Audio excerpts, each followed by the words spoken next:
The stars had always called to humanity, and in the year 2247 they finally answered back. Captain Jake Morrison stood on the bridge of the Horizon Dawn, watching the impossible become reality as his ship tore through the fabric of space itself. The Harriston drive hummed beneath his feet, a revolutionary engine that bent the laws of physics and made the galaxy accessible for the first time in human history.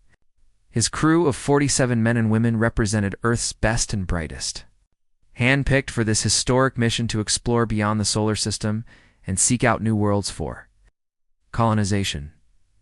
The first 3 weeks passed in wonder and excitement as they surveyed uninhabited star systems, cataloging planets and mapping resources. Then everything changed when their sensors detected an artificial structure orbiting a gas giant in the Kepler 442 system. Chief Science Officer Dr. Laura Bennett nearly fell from her chair when the data came through. The structure was massive, easily 5 times the size of any space station humanity had ever built, and it was clearly waiting for them. Captain Morrison ordered the ship to approach slowly, every weapon system armed and ready, though he suspected that if these aliens meant harm, his small exploration vessel would stand no chance. The alien ship that emerged from the station, like a massive centipede made of silver metal, its segmented body stretching for nearly 2 kilometers. A transmission came through in perfect English, which shocked Morrison almost as much as the first contact itself.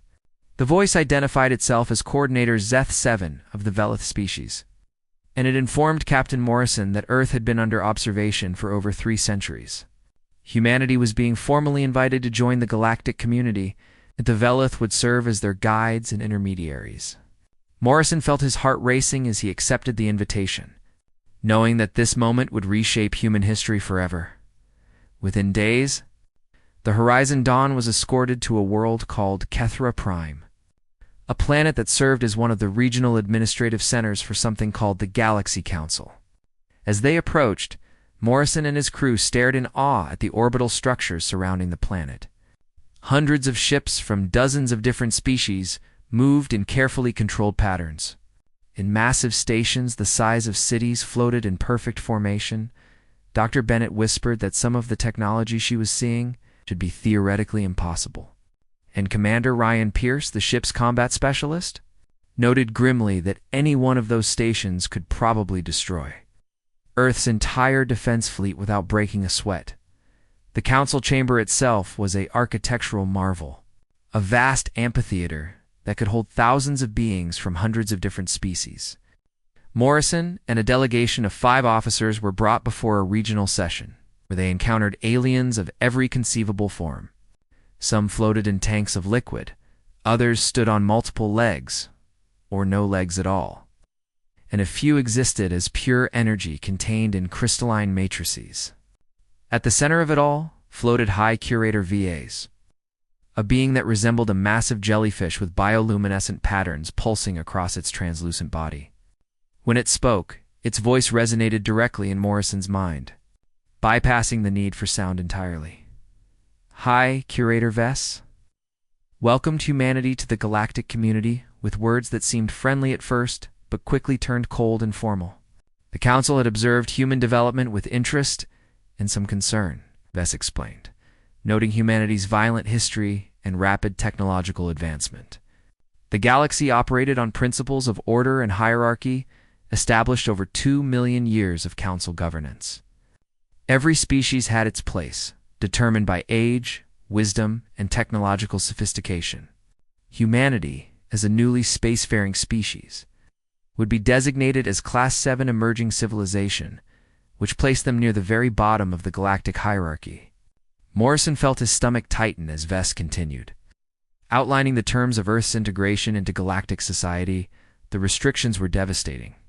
Humanity would be permitted to colonize exactly 3 star systems, chosen by the Council based on their assessment of human needs and capabilities. Earth would be required to pay substantial resource tributes annually, contributing rare elements and materials to support galactic infrastructure. Most painfully, humans were forbidden from researching or developing certain technologies that the Council deemed dangerous or destabilizing. The list included advanced artificial intelligence, certain weapons systems, dimensional manipulation, and several fields of physics that Dr. Bennett had been hoping to explore. Any violation of these restrictions would result in severe penalties. Up to and including military intervention, Captain Morrison tried to argue. Standing before the assembled aliens and speaking passionately about humanity's right to self-determination and freedom, he pointed out that humans had developed space travel on their own without any outside help, and that they deserved the chance to chart their own course among the stars. His words were met with what could only be described as condescending amusement. Several alien delegates made sounds that their translators rendered as laughter, and High Curator Vess responded with barely concealed contempt. Every species believed itself special when first joining the galactic community, Vess explained, but all eventually learned to accept their proper place in the natural order. The Council system had maintained peace and stability for longer than human civilization had existed, and it would not be changed to accommodate the pride of newcomers. The philosophy behind the Council's iron grip became clear as Vess continued speaking. The galaxy was ancient beyond human comprehension. The elder species had long ago learned that innovation and rapid change led only to chaos and destruction. The proper path to advancement was slow, careful, and guided by those who had walked it before. Humanity's aggressive nature and enthusiasm for new technology were seen not as strengths, but as dangerous flaws that needed to be controlled and suppressed. The Council existed to protect the galaxy from itself, preventing younger species from developing weapons or technologies that could threaten the established order. Morrison and his crew returned to Earth 3 weeks later, their ship escorted by a Velith vessel to ensure they didn't deviate from the approved route. The captain's report to the United Earth government sparked immediate crisis meetings at the highest levels. President Helen Carter, former military officer who had led Earth through the unification wars 20 years earlier, listened to Morrison's account with growing anger. The terms the Council offered were little better than slavery, she declared, but the alternative was equally grim. The Council commanded hundreds of species, some of whom possessed weapons that could sterilize planets from orbit.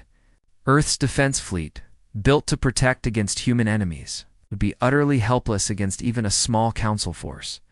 The debates that followed tore at the heart of human society.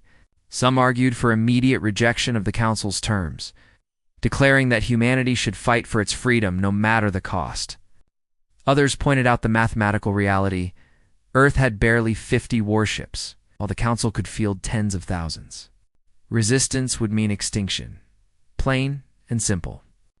Religious leaders, philosophers, and ordinary citizens all weighed in, and the world watched as its leaders struggled with an impossible choice. In the end, pragmatism won over pride. President Carter, with tears in her eyes, signed the Accords of Integration, officially making Earth a subject world of the Galaxy Council. The news hit humanity like a physical blow.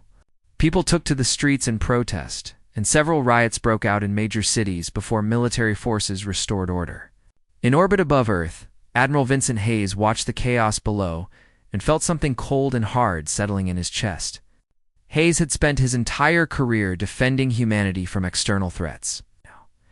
And now he was being asked to accept submission to alien overlords without firing a single shot. He began reaching out quietly to like-minded officers and civilians, people who refused to accept that humanity's story would end in subjugation. They would need time, resources, and above all, secrecy. But Hayes was determined that Earth would one day be free again, no matter what it took. 5 years had passed since humanity signed the Accords of Integration, and those years had been harder than anyone could have imagined. The 3 colony worlds that Earth was permitted to settle, Novaterra, Redemption, and Freeman's World, struggled under the weight of constant Council oversight. Every decision, every construction project, every scientific experiment had to be approved by Council observers who seemed to take pleasure in finding reasons to say no. On Novaterra, Colony Administrator Lisa Grant sat in her office and stared at the latest rejection notice. Feeling the familiar burn of helpless anger in her chest, the Quailon, observer assigned to Novaterra, was a creature named Tekmareth, who resembled a bipedal lizard with gray scales and cold yellow eyes. Tekmaroth had just shut down the colony's main fusion reactor because its energy signature exceeded permitted levels by 0.03%. The fact that this minor variance was well within normal operational parameters meant nothing to the observer, who cited Galactic Regulation 47012 as justification for the shutdown. 50,000 colonists would now face a brutal WI. Enter without adequate heat or power, and when Grant protested, Tekmaroth simply reminded her that humans were fortunate the Council allowed them to exist at all. Given their violent and destructive history, back on Earth, the technology restrictions were slowly strangling human progress. Dr. Carlos Esipa had dedicated his life to quantum computing research, and his team at the Geneva Institute had finally achieved a breakthrough that could revolutionize artificial intelligence. The new quantum processors could handle calculations that would take traditional computers millions of years to complete, opening doors to advances in medicine, engineering, and space travel. Vega was preparing to publish his findings when Council enforcers arrived at his laboratory without warning. They confiscated every piece of equipment, every data file, and every research note. Vega was arrested and sentenced to 6 months in detention as a lesson to other scientists who might consider violating the Council's prohibition on advanced artificial intelligence research. The resource tributes were bleeding Earth dry in ways that most citizens didn't fully understand. President Carter, now serving her second term, called an emergency cabinet meeting and presented figures that painted a grim picture of humanity's future. The Council demanded regular shipments of rare Earth elements, platinum group metals, and exotic materials that Earth's industry desperately needed for its own development. At current rates, the projections showed that Earth would face critical shortages within 20 years.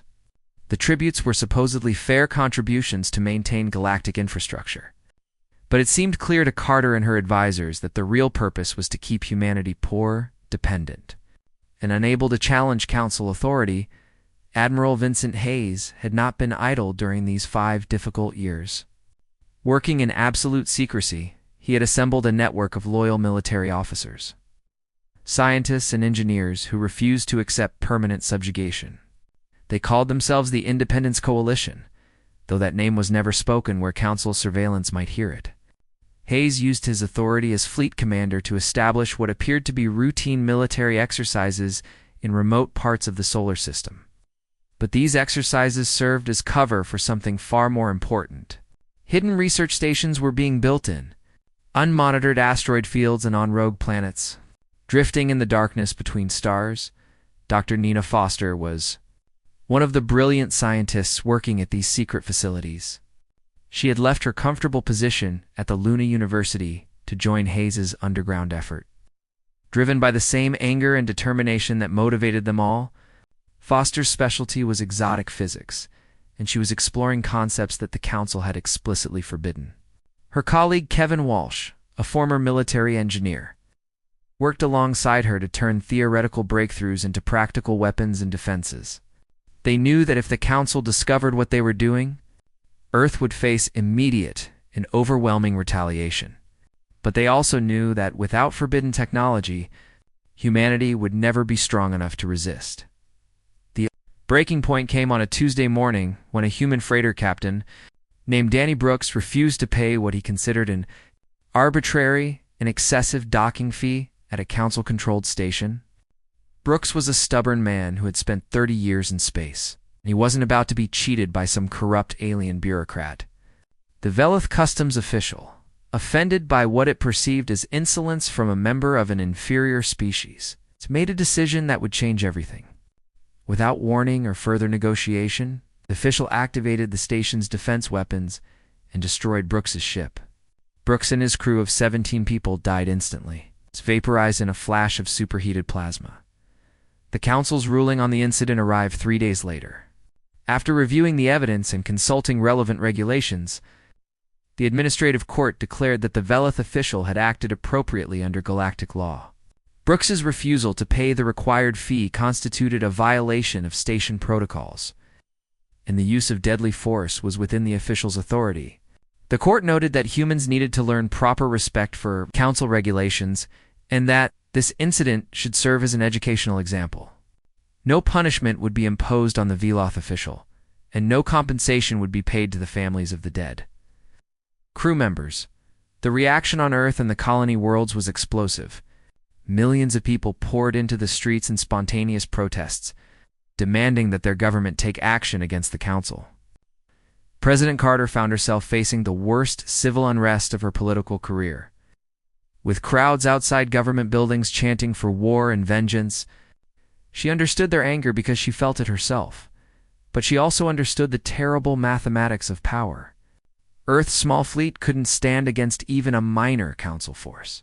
An open rebellion would lead to nothing but mass death. The Council's response to the protests demonstrated their view of humanity with brutal clarity. A fleet of 15 massive dreadnoughts appeared in orbit around Earth and took up positions above major cities. Similar fleets materialized around Nova Terra, Redemption, and Freeman's World. The ships made no threatening moves, but their presence sent an unmistakable message. High Curator Vess issued a formal statement reminding humanity that dozens of species throughout galactic history had been completely erased from existence for refusing to accept Council authority. The technology to sterilize a planet existed, Vess noted, and the Council would not hesitate to use it if humanity continued down this path of defiance. The sight of those warships hanging in the sky like swords ready to fall had exactly the effect Council intended. The protests gradually diminished as fear replaced anger. People returned to their daily lives under the shadow of alien power.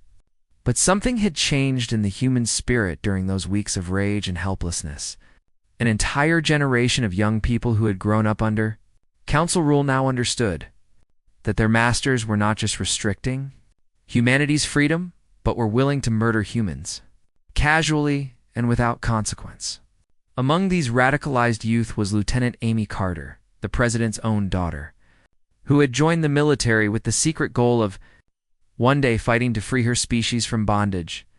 Admiral Hayes watched the dreadnoughts in orbit and saw not an insurmountable obstacle but a challenge that demanded creative solutions.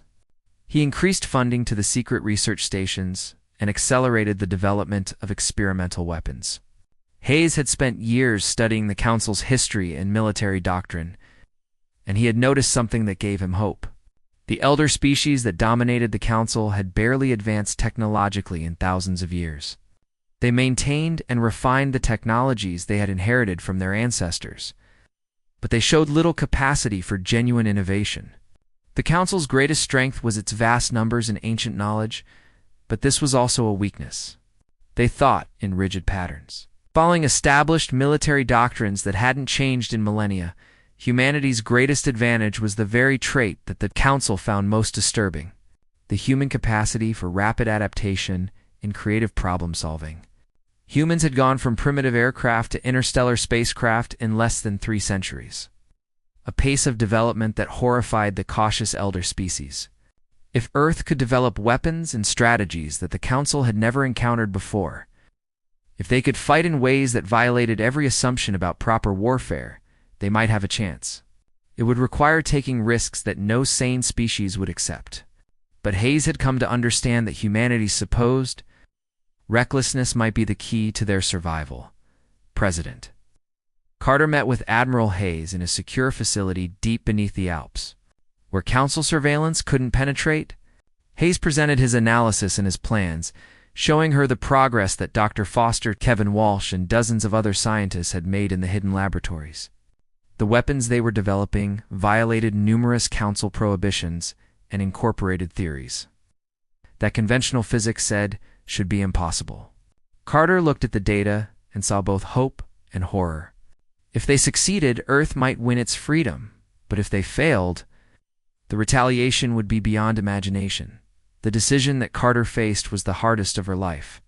She could maintain the current situation, accepting subjugation and hoping that future generations might find a peaceful path to independence. Or she could authorize Hayes to continue his preparations, knowing that conflict with the Council was becoming inevitable.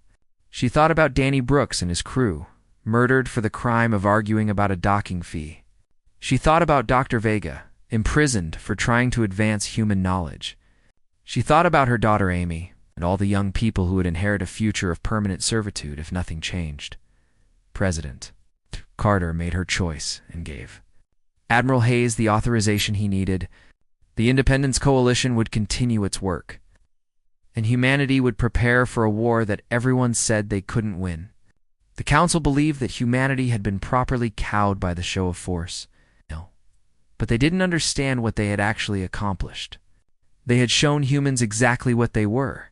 Not benevolent guides, but Ruthel Asterisk. SS overlords who saw human life as worthless. And in doing so, they had guaranteed that humans would never stop seeking freedom, no matter how long it took or what price had to be paid. 8 years of council rule had brought humanity to the edge of a precipice. And what pushed them over was something that no amount of diplomatic pressure or economic hardship could have achieved. The council, in its ancient arrogance, decided that humanity's population growth violated what they called sustainable development protocols. High Curator Vess delivered the decree personally through a galactic broadcast that reached every human settlement simultaneously. Earth and its colonies were ordered to implement mandatory population controls immediately, limiting every family to no more than 1 child. Violations would result in severe penalties, including forced sterilization and criminal prosecution. The reaction was immediate and universal. President Helen Carter watched the riots, spreading across every continent, and knew that something fundamental had broken in the relationship between Earth and the Council. This wasn't about trade restrictions or technology bans anymore. This was about the most basic human right, the right to have children and build families without government interference. Carter called emergency meetings with religious leaders from every major faith, with ethicists and philosophers, and with representatives of the people themselves. The message she heard from all of them was the same: some lines cannot be crossed. And this was one of them. 3 days after the Council's decree, President Carter stood before the cameras and delivered an address that would echo across the galaxy. She spoke calmly but firmly, explaining that humanity had tried to work within the Council's system, had accepted restrictions and paid tributes, had swallowed their pride for 8 long years. But there were principles more important than survival, and human dignity was not negotiable. Carter declared that Earth would no longer comply with Council directives that violated fundamental human rights. She announced that the Accords of Integration, signed under duress and maintained through threats of violence, were null and void. Earth was reasserting its sovereignty effective immediately. The Council's response came within hours. High Curator Vess appeared in another broadcast, its bioluminescent patterns pulsing with what seemed like anger. The Curator gave humanity 48 hours to rescind the declaration and reaffirm their commitment to Council authority. If President Carter refused, the consequences would be severe and permanent. Vess spoke of humanity as if they were misbehaving children who needed to be disciplined, and the condescension in every word only strengthened Carter's resolve. When the deadline expired with no response from Earth, the Council ordered a complete blockade of all human space. Every trade route was cut off, every communication channel blocked. And Council warships took up positions around Earth and the 3 colony worlds. Admiral Vincent Hayes had been waiting for this moment for 8 years. The instant the blockade was announced, he activated protocols that the Independence Coalition had prepared in absolute secrecy. Hidden military installations throughout human space suddenly began broadcasting their existence, revealing that humanity had been far from idle during the years of occupation. Dozens of new warship designs constructed in secret shipyards hidden in asteroid belts and on remote moons emerged from concealment and began moving into formation. The fleet that assembled around Earth was unlike anything the galaxy had seen, incorporating technologies that the Council had forbidden and design philosophies that defied conventional military thinking. The flagship of this new fleet was the ESS Defiance, a battleship that represented everything Admiral Hayes and his scientists had accomplished. The ship's commander was Captain Grace Anderson, a brilliant tactical officer who had trained at the covert military academy that Hayes had established on a hidden moon of Saturn. Anderson was only 32 years old, young for such responsibility, but she had proven herself in countless simulations and possessed an intuitive understanding of 3-dimensional combat that bordered on genius. Her weapons officer was Lieutenant Marcus Webb, a mathematical prodigy who could calculate firing solutions in his head faster than most computers, Her chief engineer was Commander Olivia Stone, who understood the revolutionary new systems aboard the Defiance better than anyone, except the scientists who had designed them. The Council was initially unconcerned by humanity's show of defiance. High Curator Vess convened a special session and authorized the deployment of a standard enforcement fleet to suppress what they considered a minor rebellion. 50 warships, representing a dozen Council species, assembled under the command of Velcommander Korsh, a veteran officer who had participated in hundreds of police actions against defiant species over his long career. Korsh reviewed the intelligence reports on human capabilities and concluded that the operation would be concluded within hours. The human ships might incorporate some novel features, but they were outnumbered and facing opponents with millions of years of accumulated military experience. The two fleets met in the Freeman's World system, where human colonists watched from their settlements as the battle unfolded in orbit above them. Velcommander Korsh arranged his ships in a traditional battle formation that had been refined over countless conflicts, a sphere that allowed for mutual support in overlapping fields of fire. He expected the humans to either flee or attempt a desperate frontal assault, and he had prepared responses for both scenarios. What he didn't expect was for Captain Anderson to do something that violated every principle of rational military tactics. The human fleet split into 3 groups and attacked from different angles simultaneously, but they didn't try to engage the Council ships directly. Instead, Anderson activated devices that her crew called gravity well generators, experimental technology that Dr. Nina Foster had developed in the hidden laboratories. Suddenly, artificial gravity fields appeared throughout the battle space, pulling Council ships off course and into collision trajectories with each other. Korsh watched in horror as 2 of his dreadnoughts, unable to compensate for the unexpected gravitational forces, crashed into each other at high speed. The impacts destroyed both vessels instantly, killing thousands of crew members, before Korsh could reorganize his formation. The human ships launched a second wave of weapons that the Council had never encountered. Clouds of microscopic machines, each one barely larger than a molecule, spread through the battle space and began infiltrating the Council vessels through ventilation systems and damaged hull sections. Within minutes, alien computer systems started experiencing cascading failures as the nanobots rewrote programming and severed critical connections. Ships that had been fully operational suddenly found themselves blind and helpless, their sensors dead and their weapons offline. Lieutenant Marcus Webb coordinated the final phase of the attack with brutal efficiency. The human ships had been equipped with focused electromagnetic pulse weapons that Dr. Carlos Vega designed before his imprisonment. These weapons didn't try to penetrate Council shields with brute force. Instead, they emitted precisely calibrated pulses that exploited resonance frequencies and the exotic materials that Council ships used for shielding. The shields didn't just fail, they actively conducted the energy into the ship's internal systems, frying electronics and overloading power cores. The Battle of Freeman's World lasted 3 hours and ended with the complete destruction of the Council enforcement fleet. Velcommander Korsh's flagship was among the few vessels that managed to escape, limping away with massive damage and carrying news of an impossible defeat. The human fleet had sustained some damage and lost 1 destroyer, but they had achieved something that no species in recorded galactic history had accomplished. They had defeated a Council military force in open combat, and they had done it decisively. The news spread across the galaxy at the speed of light, carried by automated Council communication systems that couldn't be censored quickly enough. On thousands of worlds, beings who had accepted Council authority as an unchangeable fact of existence suddenly confronted a new and disturbing reality. If humans could win, if these newcomers, who had been members of galactic civilization for less than a decade, could destroy experienced Council forces, then perhaps the Council wasn't invincible after all. High Curator Vess convened an emergency session of the full Council, something that hadn't happened in over 10,000 years. Representatives from all 847 member species gathered in person or through holographic projection. Filling the massive Council chamber on Kethra Prime, the debate that followed revealed deep divisions that had been hidden beneath the surface of Council unity for centuries.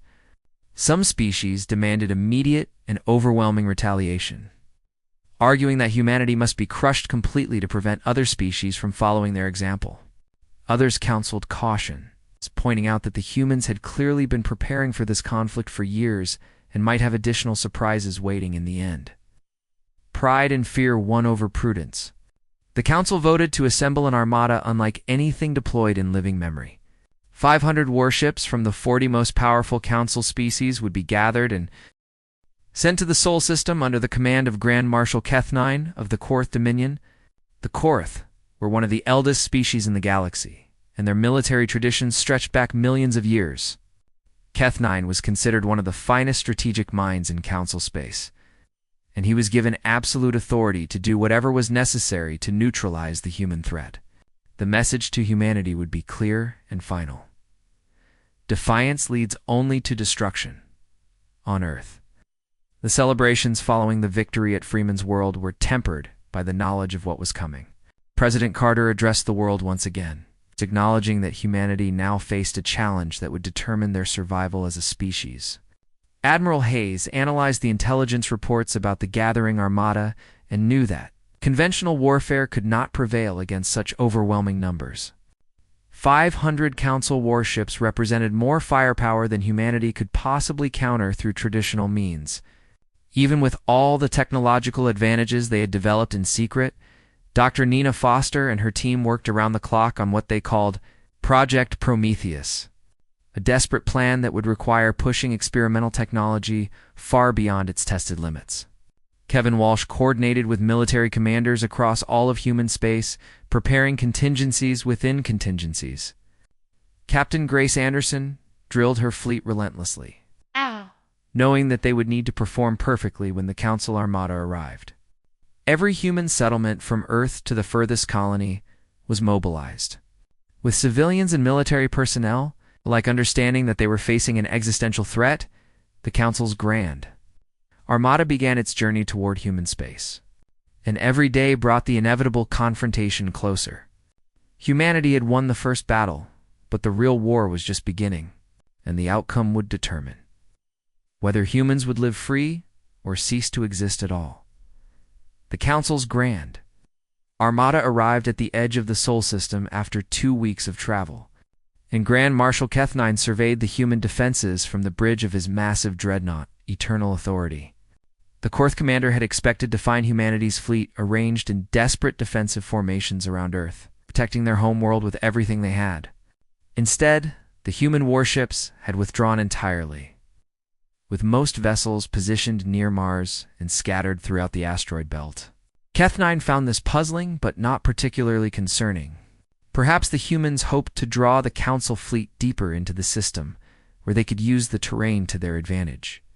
Or perhaps they simply had no coherent strategy and were buying time before the inevitable surrender. The Grand Marshal had spent the journey studying every detail of the Battle of Freeman's World, analyzing how Velcommander Korsh had been defeated so thoroughly. The Council military command had identified human tactics that violated traditional combat doctrine, weapons that exploited unexpected vulnerabilities in Council technology, and a willingness to take risks that bordered on suicidal. Keth-9 had adapted his strategy accordingly, reinforcing shield systems against electromagnetic weapons, developing countermeasures for human nanobots, and drilling his captains on responding to unconventional attacks. He was confident that human tricks would not work a second time against prepared and experienced Council forces as the Armada advanced toward the inner system. Captain Grace Anderson aboard the ESS Defiance initiated the first phase of humanity's defense plan. Hidden throughout the Sol system were thousands of small platforms that had been deployed over the past 2 weeks, positioned at carefully calculated locations. These platforms suddenly activated in perfect synchronization, projecting massive holographic images into space. The Council fleet found itself apparently surrounded by phantom vessels, hundreds of human warships that sensors indicated couldn't possibly be real, but which looked convincing enough to force a cautious response. Grand Marshal Keth-9 ordered his fleet to slow its advance and begin detailed scans to identify actual threats among the illusions. The delay was exactly what humanity needed. While Council sensors worked to distinguish real ships from holograms, The second wave of defense is activated. Throughout the system, thousands of devices that Dr. Nina Foster called gravitational anomaly generators began creating localized distortions in space-time. These weren't the simple gravity wells used at Freeman's World, but something far more sophisticated and dangerous. Council ships suddenly found themselves caught in artificial gravity fields that crushed their hulls, like tin cans, or slingshot them off course at impossible angles. The precise formation that the Armada had maintained began to break apart as captains struggled to navigate through a constantly shifting maze of gravitational hazards. Grand Marshal Kethnine felt frustration replacing his initial confidence as he watched his carefully planned advance dissolve into chaos. These were nuisance tactics, he told himself, not a real defense capable of stopping 500 warships. He ordered the fleet to push forward toward Earth at maximum speed, accepting that they would take some losses, but knowing that once they reached orbit around the human homeworld, this nonsense would end. The Council would demonstrate its power by making Earth's population witness their own helplessness, and humanity would learn the price of defiance. That was when Admiral Vincent Hayes sprang the real trap and unleashed Project Prometheus upon the galaxy. Every human settlement across 3 star systems, every colony and station and mining outpost, simultaneously launched what appeared to be a desperate evacuation. Thousands of civilian vessels, freighters and passenger ships, and personal craft, all equipped with experimental faster-than-light drives, jumped toward the Sol system in a coordinated movement that had been planned down to the second. Grand Marshal Kethnine initially interpreted this as confirmation that humanity was abandoning its outer settlements to concentrate all forces for a final stand at Earth. But within minutes he realized his terrible mistake. The civilian ships weren't evacuating at all. They were attacking. Dr. Carlos Viga's breakthrough in quantum computing had allowed human engineers to network millions of individual vessels into a single distributed intelligence. Each ship was controlled by a fragment of artificial intelligence, working in perfect coordination with thousands of others to create a swarm that behaved like a living organism. The civilian fleet, packed with conventional explosives and accelerated to maximum velocity, transformed into an intelligent missile storm that descended upon the Council Armada from every direction simultaneously. The Council fleet, designed for traditional warfare between organized battle groups, had no doctrine for responding to such an attack. Point defense systems that could icily destroy a few dozen incoming missiles were overwhelmed by thousands of targets, each one maneuvering unpredictably and coordinating with its neighbors to exploit gaps in defensive fire. Grand Marshal Kethnine watched in horror as wave after wave of human civilian ships slammed into Council vessels. Each impact was relatively small, but the cumulative effect was devastating. Shields failed under repeated strikes, hulls breached, and critical systems were destroyed by ships that came screaming out of nowhere with suicidal precision. Captain Anderson chose that moment to bring the military fleet out from behind Mars, striking at the Council formation while it reeled under the swarm attack. The human warships had been equipped with weapons that Dr. Foster called stellar lances, focused particle beam weapons that drew power directly from the sun itself through a massive array of collection satellites, positioned in close solar orbit.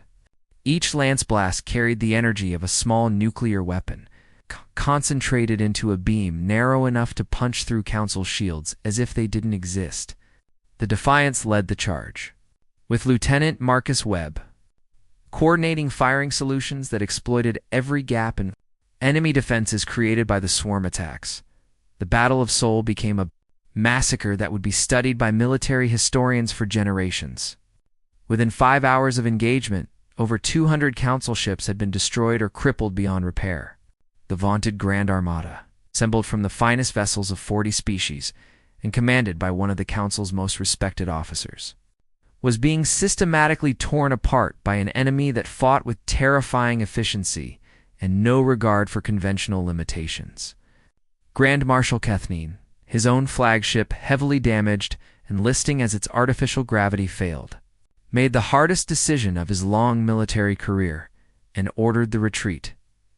The surviving Council ships fled the Sol system in disorder, leaving thousands of dead floating in the void and countless damaged vessels drifting helplessly among the debris. Admiral Hayes immediately broadcast a message on all frequencies, ensuring that every Council world would receive it within days. Humanity did not seek conquest or domination of other species, Hayes declared, and had no desire to build an empire or subjugate others. All that humans wanted was to be left alone, to develop freely according to their own values, to be treated as equals rather than subjects. Any Council force that approached human space in the future would be destroyed just as thoroughly as this armada had been. Earth was no longer a subject world answering to alien masters. Earth was free, and would remain free no matter what the cost. The message resonated across the galaxy in ways that Admiral Hayes had never anticipated. On hundreds of Council worlds, younger species that had lived under the same restrictions and humiliations that humanity rejected began questioning whether their submission was truly necessary. If these newcomers could defeat the Council's greatest military force, if humans who had been spacefaring for less than a decade could shatter an armada of 500 ships, then perhaps the Council's power was not as absolute as everyone had been taught to believe.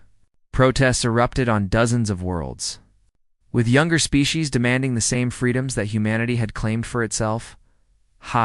Curator Vess and the Council's inner leadership watched their carefully maintained order beginning to fracture. In emergency sessions that lasted for days, they debated how to respond to this unprecedented crisis. Some argued for negotiation, suggesting that humanity might be satisfied with independence and could be persuaded to remain neutral in galactic affairs.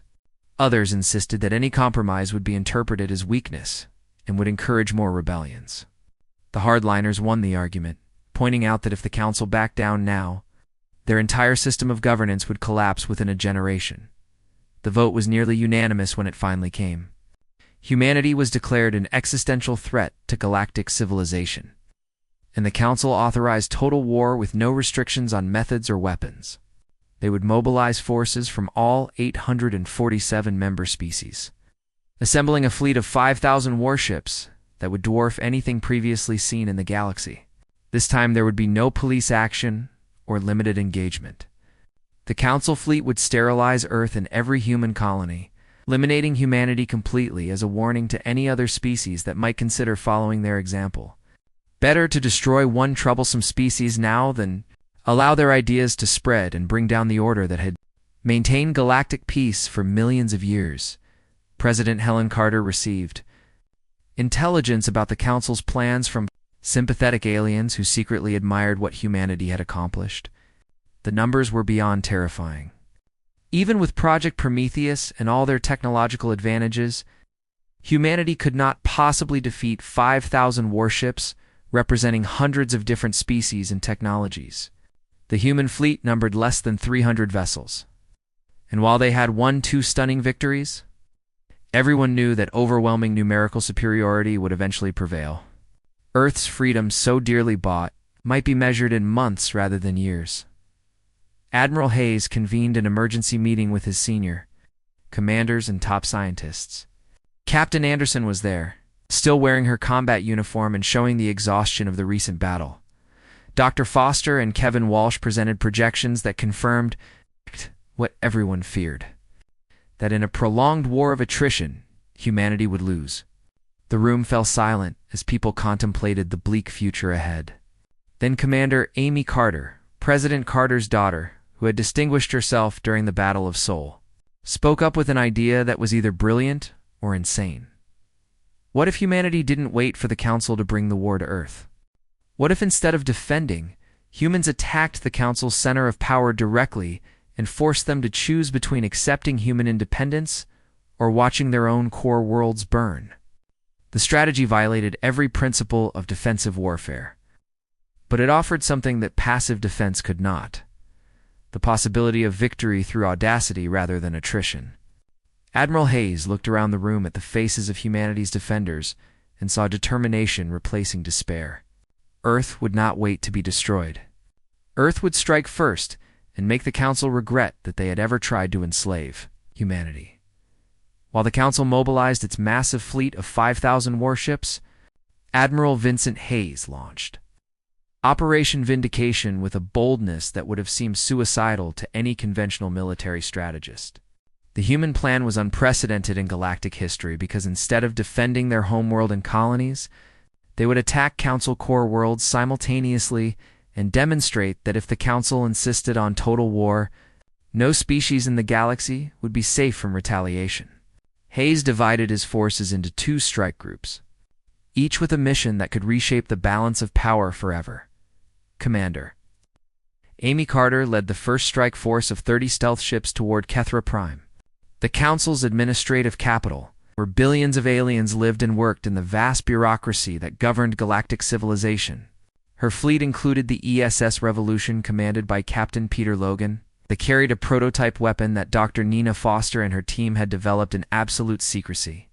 The quantum disruptor was designed to disable all advanced technology on a planetary scale without harming any organic life. And if it worked as intended, it would paralyze the Council's government completely.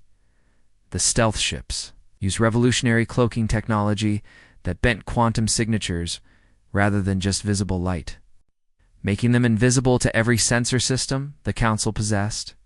Commander Carter watched the displays as her fleet slipped past defense stations and orbital platforms, moving through layers of security that should have been impenetrable. The tension on every bridge was unbearable, because if even one ship was detected, the entire operation would fail, and they would all die deep in enemy territory. But the human technology held, and 30 ships reached their positions around Kethra Prime without triggering a single alarm. Meanwhile, Captain Grace Anderson led the main battle fleet toward Velthorum, the massive shipyards where the Council's 5,000-ship armada was being assembled. Her mission was more direct and far more dangerous because the shipyards were defended by 300 warships and countless automated defense platforms. The S-Defiance led the attack, and Anderson knew that many of her people would not survive the next few hours. She had volunteered for this mission knowing the odds, and every member of her crew had done the same, because they understood that Earth's freedom depended on their success. The two strikes were launched simultaneously across hundreds of light years. On Kethra Prime, Commander Carter gave the order, and the quantum disruptors activated in perfect synchronization. The effect was instantaneous and total. Across the entire planet, every computer and vehicle and piece of advanced technology simply stopped functioning. The Council's central bureaucracy, which had coordinated galactic affairs for 2 million years, went completely dark. High Curator Vess found itself trapped in its own chambers as even the door mechanisms failed. And across the planet, billions of beings experienced the sudden loss of technology they had taken for granted their entire lives. But Commander Carter didn't destroy anything or harm anyone. Instead, she broadcast a message directly into every home on Kethra Prime using emergency systems that still functioned. Humanity could have destroyed this world, Carter told them, could have killed everyone here without warning. Humans chose not to because, despite what the Council believed, humanity valued life and sought peace rather than conquest. How many of your own species would have shown the same restraint, she asked. And how many of you have wondered whether the Council's rigid control serves your interests or only preserves the power of the eldest species? The message was carefully designed to exploit divisions that human intelligence had identified within Council society. Many younger species privately resented the hierarchy that kept them subordinate to ancient civilizations. Now, humanity was offering them an alternative vision of what galactic civilization could be. A galaxy where innovation was celebrated rather than feared, where species could develop freely rather than following paths laid down millions of years ago, and where worth was measured by merit rather than age. At Velthorum, Captain Anderson faced a conventional battle that was brutal beyond anything humanity had experienced. The shipyard's defenders fought with desperate fury because they understood that if the yards were destroyed, the Council's ability to wage war would be crippled. The Defiance took hit after hit as it pushed deeper into the enemy formation. And Commander Olivia Stone watched damage reports flooding in from every section of the ship. She made the agonizing decision to reroute all power from engines to weapons and shields, accepting that they might never be able to retreat, but maximizing their ability to hurt the enemy. Lieutenant Marcus Webb coordinated strikes with mathematical precision that bordered on precognition, targeting structural weak points that human analysis had identified in Council ship designs. Human vessels were destroyed one after another, each loss representing hundreds of trained personnel who had volunteered for this mission knowing they might not return. The battle raged for 6 brutal hours. By the end, the human fleet had been reduced to 18 surviving ships out of the 70 that had attacked. But the shipyards were destroyed, burning wrecks drifting in orbit, and the 5,000 ships that were supposed to destroy Earth would never fly. News of both strikes spread across the galaxy faster than light itself. Carried by the same communication networks that the Council used to maintain its control, the impossible had happened again, and this time humanity had struck at the very heart of Council power. On thousands of worlds, beings who had accepted Council authority their entire life had identified within Council society. Many younger species privately resented the hierarchy that kept them subordinate to ancient civilizations.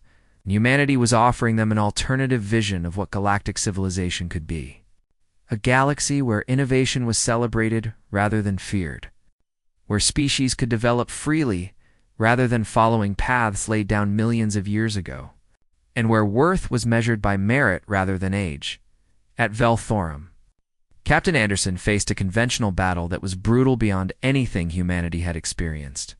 The shipyard's defenders fought with desperate fury because they understood that if the yards were destroyed, the Council's ability to wage war would be crippled.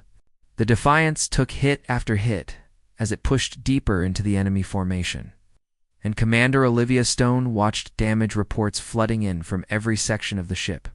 She made the agonizing decision to reroute all power from engines to weapons and shields, accepting that they might never be able to retreat but maximizing their ability to hurt the enemy. Lieutenant Marcus Webb coordinated strikes with mathematical precision that bordered on precognition, targeting structural weak points that human analysis had identified in Council ship designs. Human vessels were destroyed one after another, each loss representing hundreds of trained personnel who had volunteered for this mission knowing they might not return. The battle raged for 6 brutal hours. By the end, the human fleet had been reduced to 18 surviving ships out of the 70 that had attacked. But the shipyards were destroyed, burning wrecks drifting in orbit, and the 5,000 ships that were supposed to destroy Earth would never fly. News of both strikes spread across the galaxy faster than light itself, carried by the same communication networks that the Council used to maintain its control. The impossible had happened again, and this time humanity had struck at the very heart of Council power. On thousands of worlds, beings who had accepted Council authority their entire lives suddenly confronted the reality that humans had attacked core Council worlds and survived. More than survived, they had achieved their objectives and demonstrated both military capability and moral restraint that many Council species had never shown. On Kethra Prime, as systems gradually came back online over several days, High Curator Vess faced something the Council had not experienced in its entire existence. Young aliens across hundreds of worlds were protesting in the streets, demanding an end to the war with humanity. They had seen that humans, despite being labeled primitive and violent by Council propaganda, had shown mercy when they could have committed genocide. The contrast with the Council's plan to exterminate humanity completely was stark, and many younger species were questioning which side truly represented civilization, with humanity as one of its founding members. The coalition was smaller and weaker than the Council, but it offered something that attracted younger species: the freedom to chart their own course among the stars. Admiral Hayes, his mission accomplished and his forces depleted, accepted an honorable retirement as a hero of humanity. Captain Anderson was promoted to admiral and given command of Earth's expanding fleet, tasked with defending human space and supporting their new allies. Commander Amy Carter, following in her mother's footsteps, entered politics with the goal of building peaceful relationships with the species that had supported human independence. President Carter, in her final address before leaving office after serving the maximum terms allowed, reflected on what humanity had achieved and what it meant for the future. They had not just won their freedom, she told the people of Earth and the colonies. They had shattered the assumption that elder civilizations had an inherent right to dominate younger ones. Humans had proven that courage and innovation could triumph over tradition and overwhelming force, and in doing so, they had given hope to countless other species who had accepted subjugation as inevitable. Dr. Nina Foster and Dr. Carlos Vega, released from any restrictions on their research, opened their work to the entire galaxy. Scientists from dozens of species began collaborating with human researchers, creating a renaissance of innovation that the galaxy had not seen in millions of years. Breakthroughs in artificial intelligence, energy generation, and faster-than-light travel came rapidly as species that had been forced to follow rigid guidelines suddenly had freedom to experiment and take risks. Monuments were erected across Earth in the colonies to honor those who had died in the fight for freedom.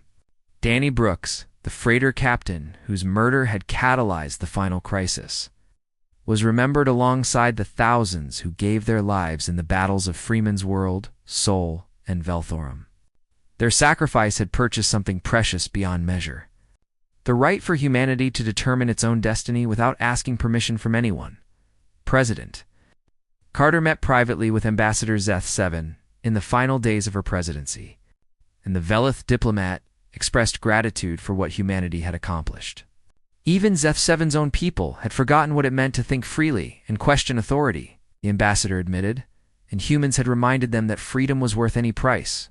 Carter responded that freedom could never be given as a gift because anything given could be taken away just as easily. Freedom had to be claimed and defended, sometimes through diplomacy and sometimes through force, but always with the understanding that it was the most fundamental right of any conscious being. As their conversation ended, both leaders looked toward the future with hope tempered by realism. New human colonies were being established in dozens of star systems, and exploration vessels pushed deeper into unknown regions of the galaxy. Across Council space, on worlds that had accepted their place in the hierarchy for millions of years, younger species watched humanity's expansion and dared to dream of their own liberation.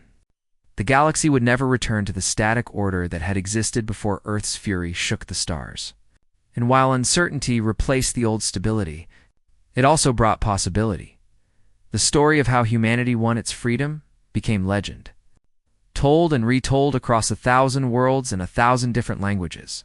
Some versions emphasized the brilliant tactics and revolutionary technology, while others focused on the moral courage to show restraint when genocide would have been easier.